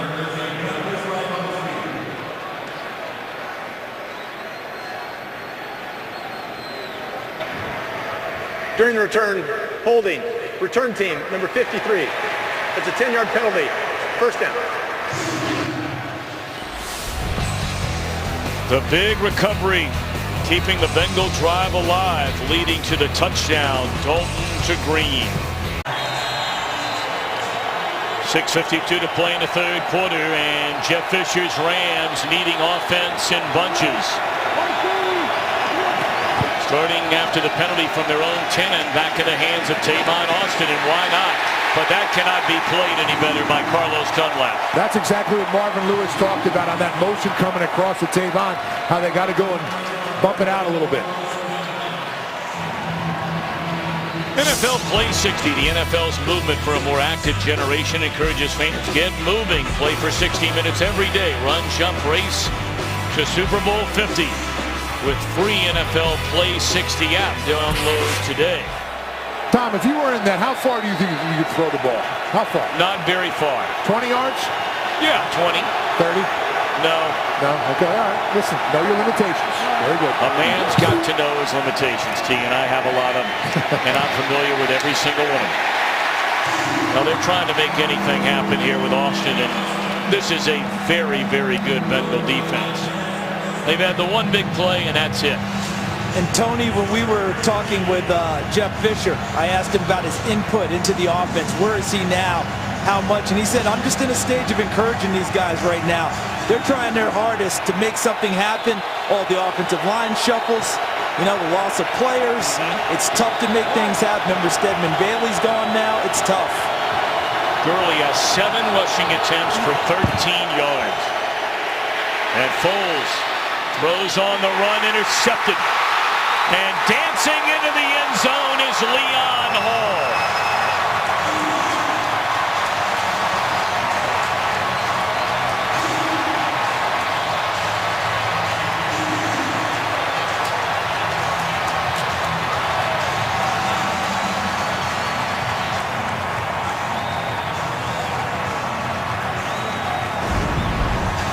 So they can encourage all they want, but they have to get some production.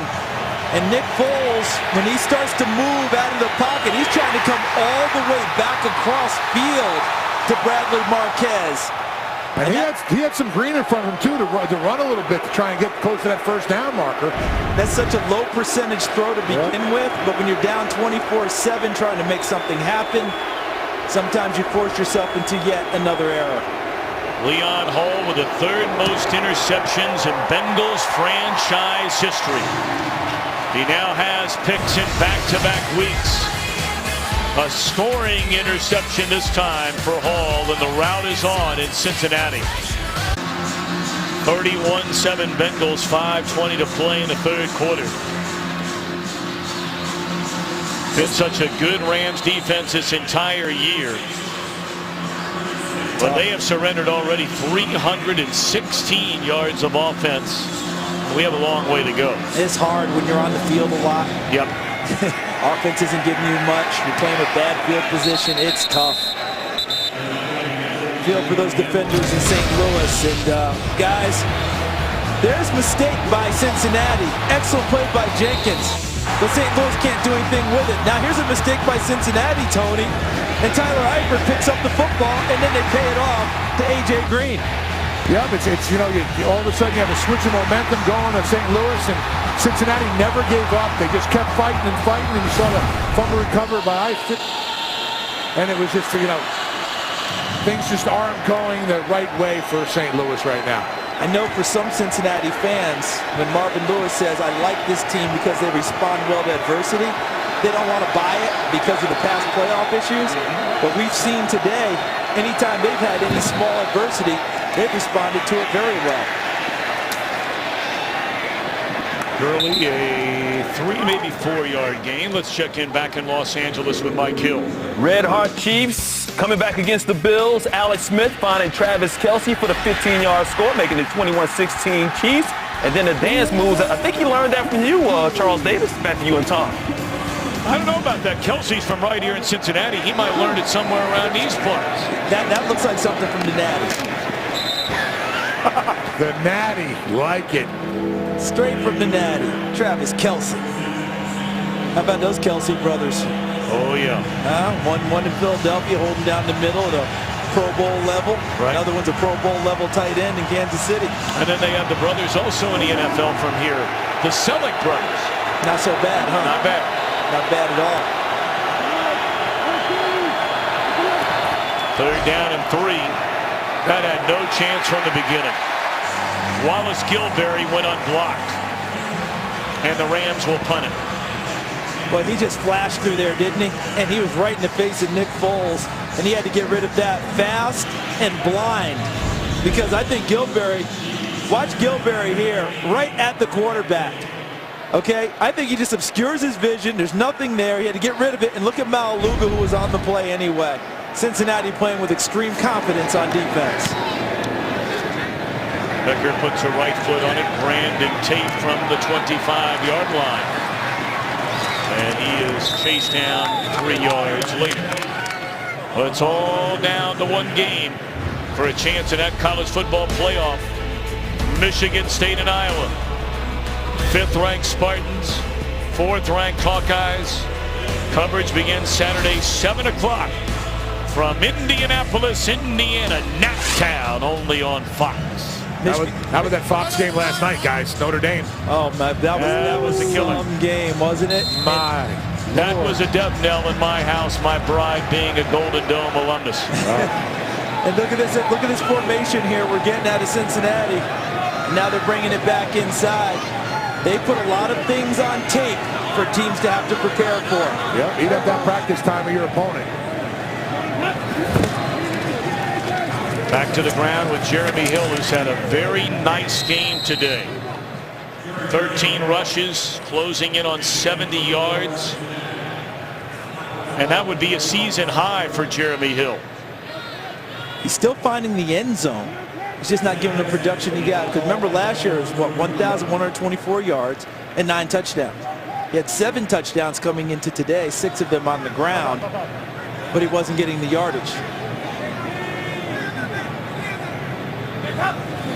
Sanu in motion, but they stay for the run game, and that means Jeremy Hill to the 37 and brings up, we'll call it 3rd down and a yard and a half.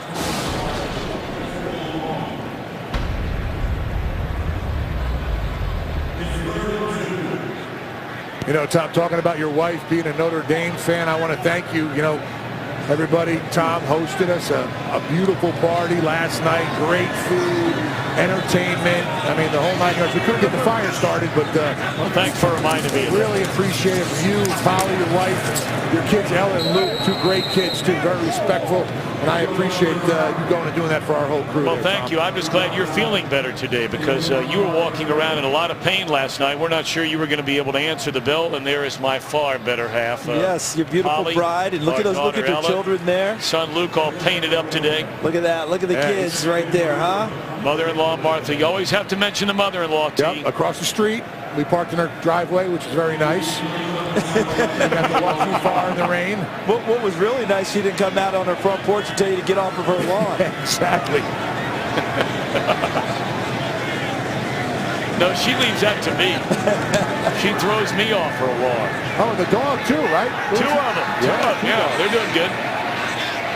Austin back to the 10, and he's up across the 15-yard line. 31-7, Bengals in front. Penalty flag all the way back to the line of scrimmage.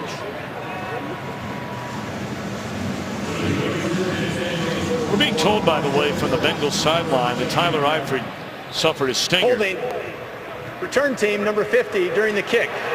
It's a 10-yard penalty from the end of the kick. First down. And Eifert's return doubtful. I'm sure they just want to make sure leading 31-7. Yeah. Why risk it? If it's a 10-7 game, he'd be back out there playing, I'm sure. And this is him. Look at him in the run game, blocking on James Laurinaitis and allowing extra yardage for his running back, Jeremy Hill. Then he goes in and does what he normally does, catches touchdown pass in the red zone. How about this hustle? Following the play, Gio Bernard's fumble.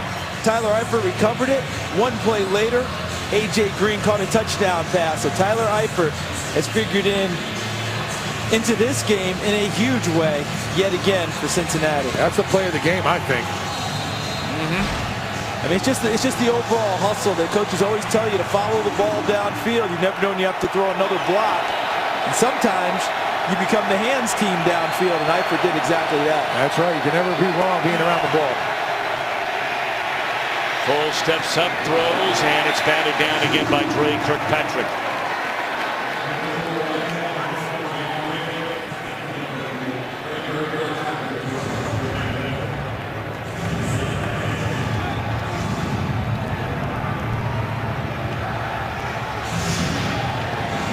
A lot of very, very important games around the National Football League today. New York Jets leading Miami 21-0. Two teams trying to get into the AFC playoffs. Set at the screen to Trey Mason. Boy, he took a shot from Kirkpatrick. Let's go back to Los Angeles and visit with Mike Hill. All right, we got the Colts, we got the Bengals. Colts coming back. Matt Hasselbeck 3-0 as a starting quarterback this year. T.Y. Hilton with the touchdown and even better celebration. Colts regained that lead 16-12 in the third. Tom, Charles, back to you. I'll tell you what, the dancing has gotten better each week. It's almost like each guy saying, I've seen you, check out mine. And the Colts in the big game with the Buccaneers. The resurgent Buccaneers. Very much so. They take care of the football. They can play. Third down at 3. That's a nice play made by the veteran Britt. Lee Kirkpatrick was looking for offensive pass interference, and that's a flag that does not come. As well timed, wasn't it? Nick Foles saw the back of Dre Kirkpatrick's head. Watch 27 in black. He gets his back to the quarterback, so he can't find the ball. So Nick Foles throws it behind him and knows that his receiver can see back towards him and adjust to the football. Well timed out. Again, Mason out of the backfield. Nice move to shake a couple of tacklers, and that's a gain of 11 on first down for Mason. Hey, remember, he was their leading rusher as a rookie a season ago. But ever since the arrival of Todd Gurley, he's taken a back seat. In fact, he's active this week after missing a team plane last week. Been a frustrating year for a guy who came in thinking he was going to be the guy, and then he saw the draft choice of Gurley, and Gurley actually recovered from the knee injury faster than what people expected as well. That couldn't have been smothered any better than it was by Domata Peko. Peko sniffed that one out. Penalty flag is down. He didn't just sniff it, Tony. He inhaled that one. Yeah, he did. He got a little shake to him too there at the end there, a little nice little dance. Yeah, he's trying to get him to name it. He's trying to get a name for it. I'm staying out of it. After the play, personal foul, unnecessary roughness, defense number 55. It's a 15-yard penalty and an automatic first down. Well, that's the first time we've called the name today of Vontez Perfect. And what he did was, as the tackle was being made, he leveled, I think, Cody Wickman. I thought it was. Let's see. Watch behind the play.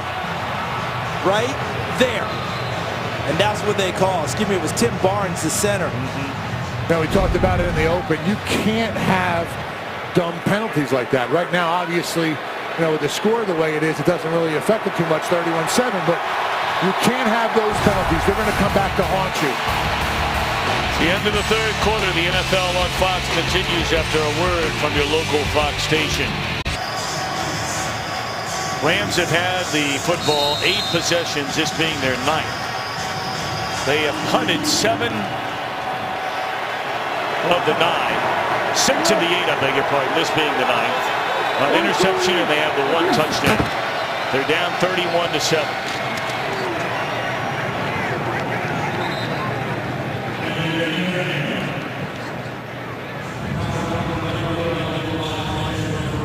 Certainly one of the big stories in the game today is what the Bengal defense, led by Atkins, has done to Gurley. 8 rushing attempts, 17 yards. Remember that 4-game stretch where he averaged 142 yards rushing? This is going to be the 4th straight game, it appears, without a 100-yard game from him. There's another interception. And this time it's the strong safety, George Iloka.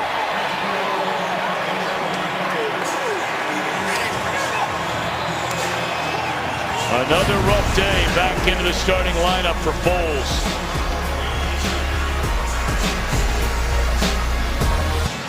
Well, the bridge from Ohio into the Commonwealth of Kentucky.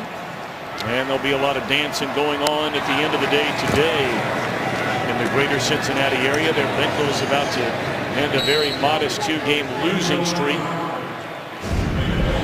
And on the last play, this is Chris Carter doing a pass rush against Greg Robinson, the #2 pick in the draft last year, the left tackle. Continues to struggle in pass protection. They had Kenny Britt open on a stop and go. But guess what? Because of the pressure, Nick Foles throws the ball too far inside. Iloka comes down with the interception. But Greg Robinson, top of the show, we talked about they needed him to play well because of an unsettled line. And that was a tough one there. A drop by Giovanni Bernard on first down. Dalton, conversely, 16 of 21, 208 yards, 3 touchdowns, 1 interception.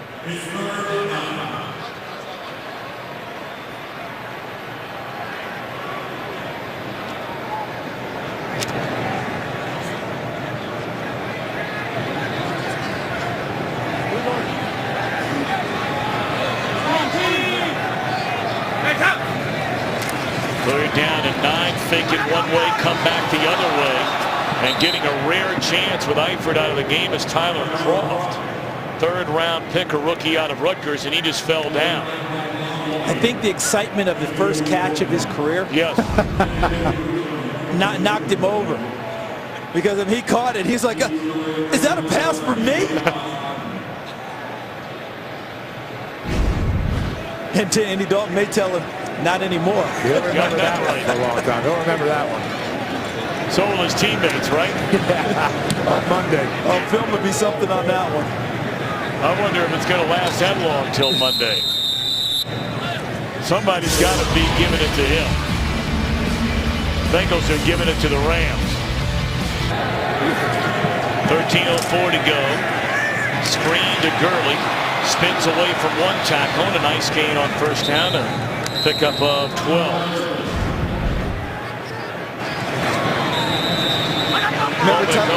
Falling down in his first career reception. And we did speculate he was going to get something from the guys, wasn't he? Yeah, on Monday, but that didn't happen. It happened right now. Look at all these smiles. Look at these guys. Look at them. And Jeremy Hill followed him over to give him some more. They're busting his chops as soon as he got to the sideline. Didn't even take till Monday, guys. Man. Well, it didn't look like much of anything, but Gurley very slow to get up and needing help getting back to the Rams sideline. He plays hard, doesn't he? Well, he sure. What an incredible story. Young man who tore his ACL last year in Georgia. Rams still took him in the first round. Catch by Cook, flag down at the 30-yard line. Didn't get his first start. Was inactive the first 2 games. Played in week 3. And in week 4, we were there when he broke loose in Arizona. Defense number 57. That penalty's declined. The result of the play is a first down. They got Vinny Ray for a hold. And this was the play where Todd Gurley, look at him spinning, still trying to make things happen. He goes down hard, but he's back in the game. Toughness right there. That's why Jeff Fisher drafted him. Guys, we're just barely over a year since he tore his ACL.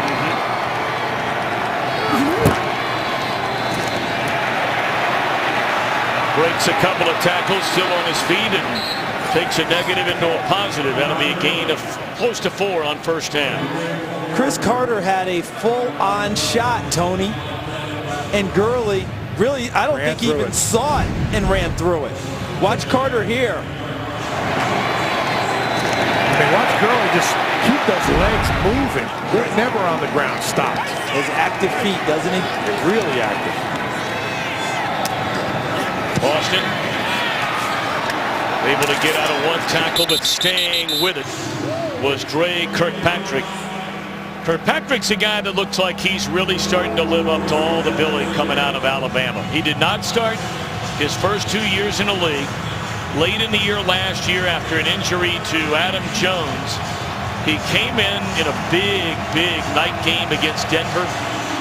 Got his first career interception against Peyton Manning, returned it for a touchdown, and his career is starting to blossom ever since.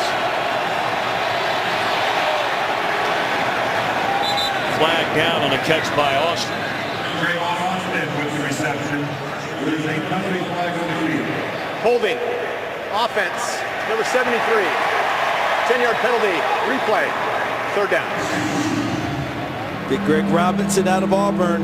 He had 3 holding penalties against him against Chicago. 4 over a 2-game span. Here's the big fella here trying to pass protect for Nick Foles. And see, he gets see how he wraps him. You can't see it from that side, but the other, there it is. That's a tackle. Wrap and a takedown against Wallace Gilberry. Sometimes you can get away with that. Unfortunately, that action was way out in the open, wasn't it? You need that pile of humanity to get that paw and pull a guy down. Pump fake. And Austin left alone. And he's to the 27-yard line. Now, Austin was supposed to be the decoy there. He's supposed to be the guy that they pump fake short and slip a guy downfield, but they didn't buy that at all. So he pump faked to him, looked up, nothing doing, and this came back to him and said, here, take it, you're wide open. Tough times for Jeff Fisher. 4-3 at one point. Now slipping away. 4th down and 6. In and out of the hands of Kenny Britt. And the Bengals will take over on downs.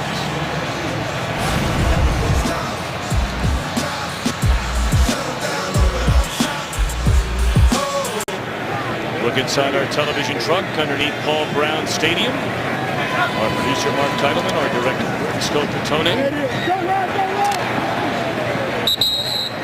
Ryan Hewitt, his second reception of the game on a first down. You know, we talk about Marvin Lewis and really the job he has done here. 13 years.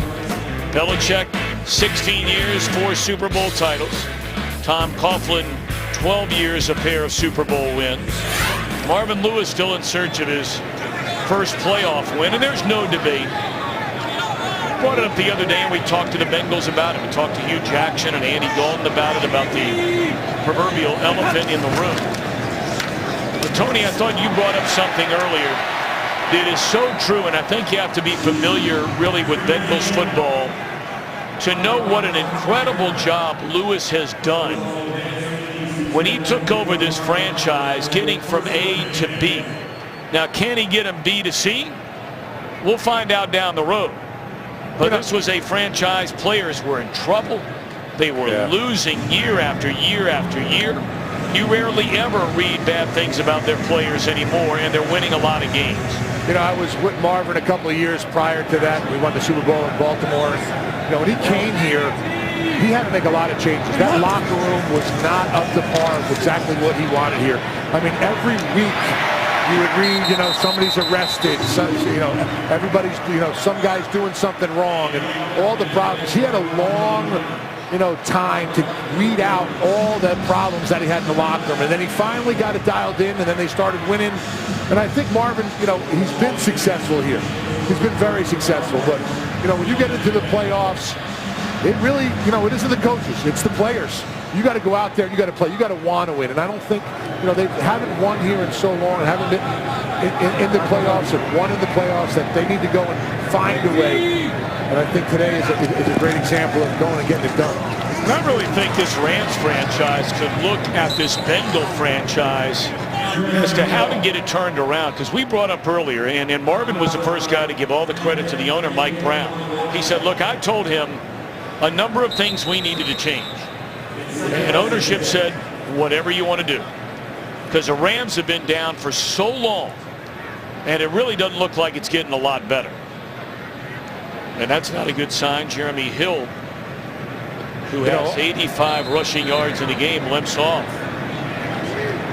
They're hoping that's just a bruise, because they started to get him back into form today. Aaron Donald, first guy there, goes down. Laurinaitis is helping tackle. No surprise there. The franchise's leader in tackles. James Laurinaitis passed Merlin Olsen earlier this year. And Jeremy Hill's going to get some attention.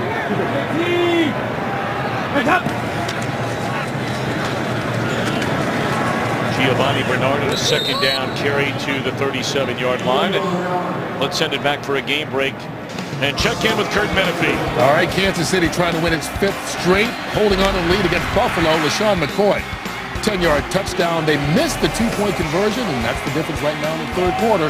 Tom and Charles, all of us in the studio loving Tony's hat right now on the sideline. I'll let you borrow it, Kurt, one day. $10. There you go. There's no doubt you got to love that hat. Yeah, but Tony, he's got to pay you additional shipping and handling. Absolutely, correct? absolutely. It was supposed to rain today a little bit. It rained yesterday a lot, and that came in very handy.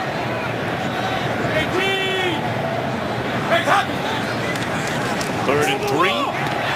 And they throw it up there along the sideline to Jones, incomplete. Bengals are going to go for it on 4th down. It's kind of that tweener spot on the field where maybe too long for a field goal, and you know, why punt? And this is one you work on because you may need something later on in your season. And you try something out that you work on. Rex Burkhead has come into the game, number 33, and they utilize him on almost jet sweep type things like Tavon Austin has run. And he can also run in the slot and be a split receiver. He's at the top here. Well, they better hurry if they're going to get it off, and they're going to have to call a timeout. Play clock down to 2. 4th down for the Bengals when we come back. Bengals with a 4th down and 3 at the Rams 36-yard line. Dalton. Burkhead makes a catch but short of a 1st down, and that's all for the Bengals on this possession. Just trying something. They're going to just run him inside with guys blocking out here, inside screen. See, Whitworth, 77, tried to get there, but a nice job by the Rams feeling the play and getting underneath the blocks. James Laurinaitis, the first guy there. Looked like Mark Barron over the top. Well, you know, we were talking about Marvin Lewis and the job he has done with the Bengals. Been to the playoffs 6 times. 5 of the last 6 years, including 4 in a row. This would be 5 in a row. On the other side, Jeff Fisher and the St. Louis Rams. Been frequently talked about this week. You know, is Fisher the right guy for this organization? What are they going to do about the quarterback position? Fisher, in 21 years as a coach, has had 6 seasons of over 500. Those were the 6 years he went to the playoffs in his 21 years as a head coach. They've not been in the playoffs since 2008. Talking about a Jeff Fisher coach team. He has not won a playoff game since 2003. Was that the Super Bowl year when they played? No, that was 3 years later. 3 years later. Okay. So it's been obviously a tough road, to put it mildly. And here in St. Louis, the focus is, okay, uncertainty. We talked about at the top of the show. Where will they play next year?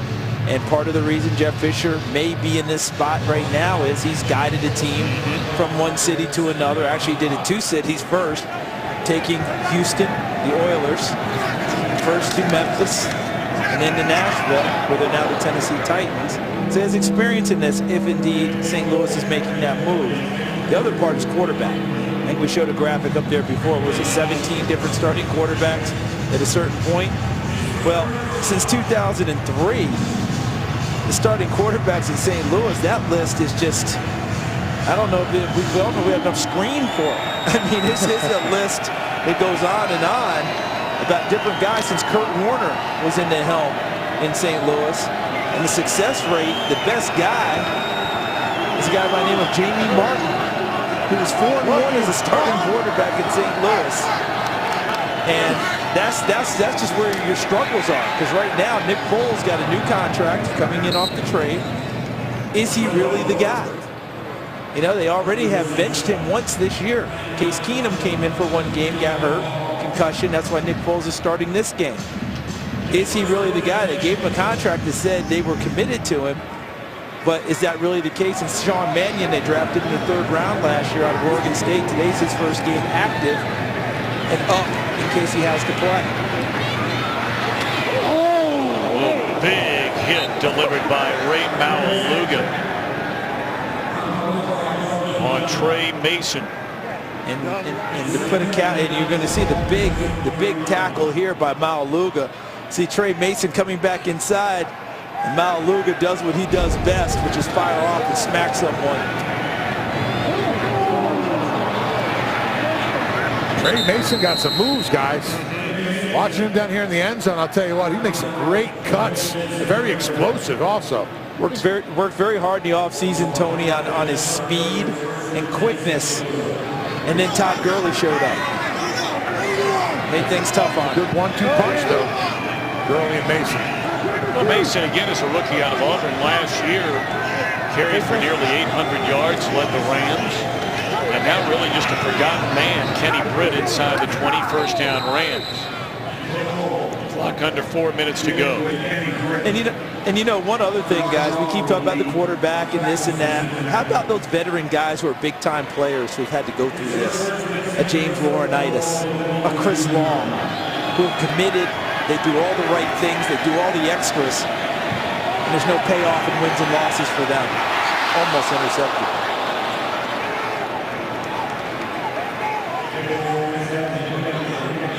There's Chris Long, 91. James Laurinaitis. And we talked to James Laurinaitis about this. I was like, how do you do it? You know, how do you keep it going? He said, you know, you learn how to be a professional. And being a professional means doing all the things you're supposed to, plus doing the extras and not letting up on them. Not letting losing get to you so that you skip weight workouts, so that you skip extra film sessions, so that you don't get your treatment the way you're supposed to. You want to talk about a pro, 31-7, and he's over there figuring out. Yes. So the defense coordinator, how he gets better, how does he make the next play? That's a true professional. The shovel pass fails to work as Foles is dropped by Carlos Dunlap. And Tony, Carlos Dunlap, have you seen what I've seen today? A guy who does it in every phase. And the question on him has always been his motor, but not today. Yeah, he's, tell you what, they've really circled him a little bit and tried to take him out of this game. I mean, he's done it in the run game, the pass game. He's dropped into coverage at times. He's done it all.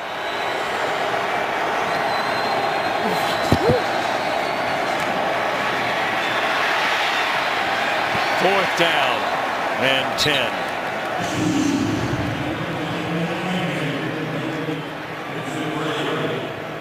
I mean, look how tough that is for these guys. You're talking about 2 big-time players, 2 true pros, quality individuals who will play and compete. And these records are tough. I mean, that is tough for these guys. Yet you never hear about any discord with them or any let-up with them. Laurinaitis is still over there. Looking at pictures, seeing what the offense is doing. Love to play with a guy like that.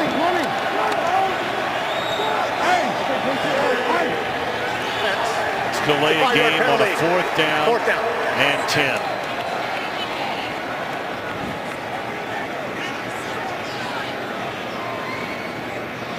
Why in the world would that happen? You have 3 timeouts left. Why in the world would you have a delay of game penalty on a fourth down? That's not one I can even come close to answering. I really can't. I mean, that's just unexplainable. I know they've had, so many different changes and this, that, and everything, but I just that one I don't have an answer for. Please reset the game clock to 3 minutes, 10 seconds. Thank you.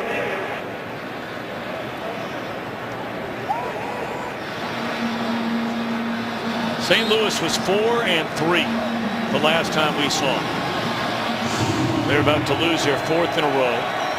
Seattle at the 500 mark.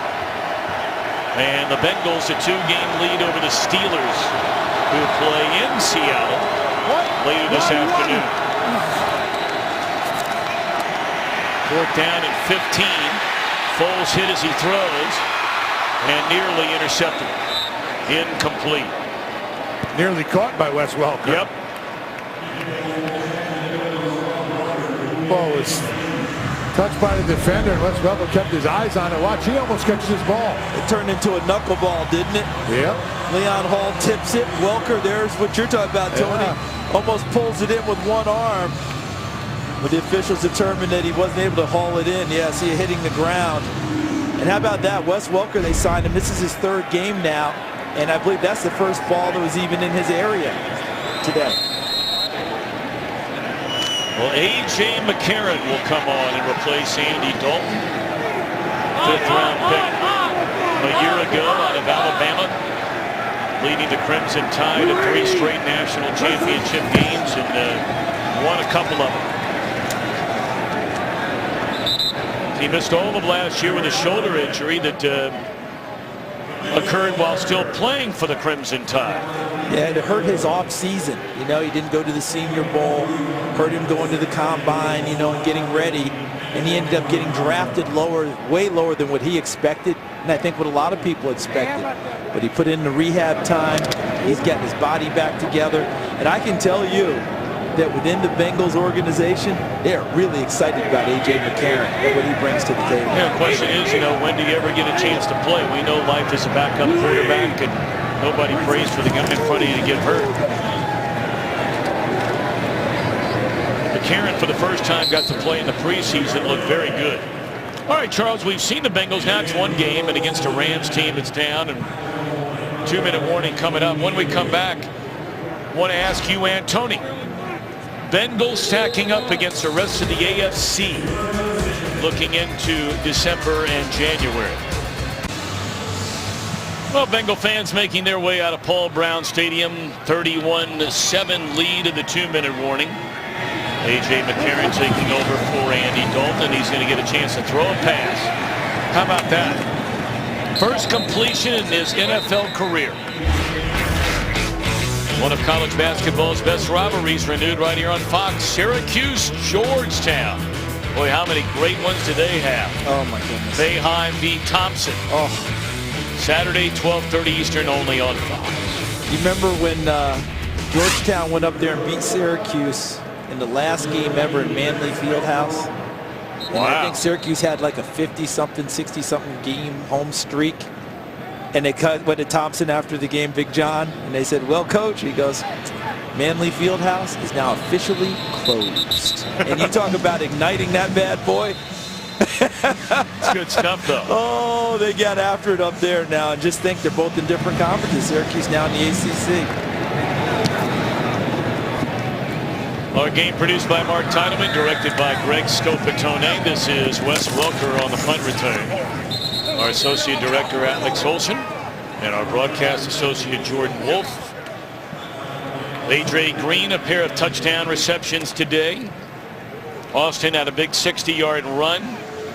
Leon Hall, his 3rd career interception return for a touchdown. I'd like to thank our audio mixer from Columbus, Ohio, Zach Mayer.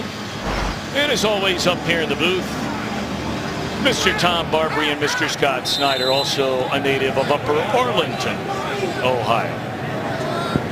Upper Arlington, isn't that where Woody lived? Where Woody lived, and it's where Jack Nicklaus is from. A lot of people think that Jack Nicklaus got his nickname the Golden Bear because of his golden locks and the way he looked. Where he went to high school, Upper Arlington, their nickname is the Upper Arlington Golden Bears. There you go. Thus the Golden Bear. Love it. See that, T? We get a lot of good stuff up here. A lot of information up there. Yeah, well, it's another word for most of it. But this is a Bengals team that I think is very good. I really do, Tom. I think they are very good. In all aspects, special teams, offense, defense, they feed off each other. And I know New England is the front runner in the AFC and deserve to be. But don't we marvel each and every week about how New England gets it done no matter how many guys aren't there and this, that, and everything? Does that actually catch up with them at the end of the year if they don't get guys back? We're so used to Belichick and that crew making it work. But you're talking about a Bengals team that fully loaded. I will say it without hyperbole. They can play with anyone. There's no doubt in my mind.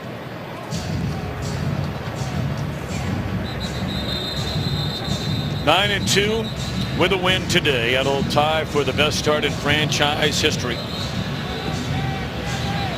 The bottom line, as we all know, guys, is when the playoffs roll around, that's all anyone is really locked in on with Cincinnati, which is unfortunate for them, but they know it.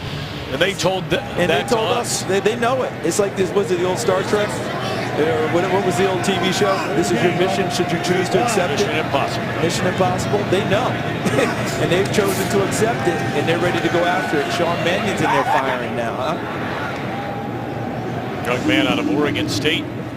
The backup today with Case Keenum out due to the concussion. First game he's been active. His first NFL plays, Tony Siragusa. Does that run through your head ever when you hear that about guys when you first got out there and got it done? I had so many butterflies in my stomach. I was like, I didn't know what to do. I think I got a penalty on my first play. Are you kidding or are you being serious? No, I'm being serious. I'm being serious. I think it was, a kickoff return. We were playing the Buffalo Bills. And the coach told me to stand on the line and just accept this guy when he comes to block me. The guy ran right at me. Steve Tasker. I'm sure you guys remember that. Yes. Sure. And I was like, he ran right into me. I was like, I'm just going to stand there? I said, Coach, I'm used to being the hammer, not the nail. So that ain't going to work out too good. So I got a holding penalty on that. And I think we got another kickoff return. Got another holding penalty. So I think I had 3 that week. Yeah. You announced your presence with authority.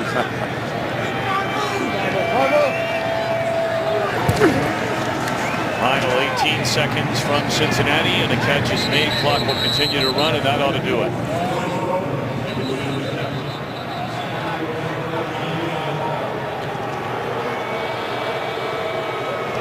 A timeout by the Rams.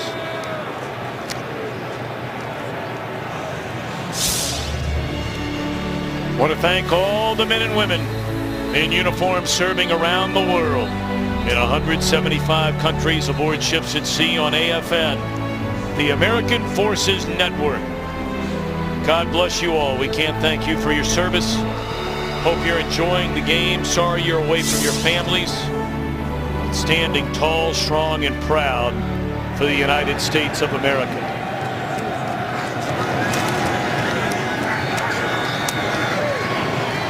That will be the final play of the afternoon.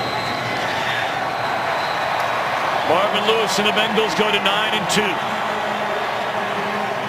And we will return to Cincinnati. 31-7. Bengals win it after these messages.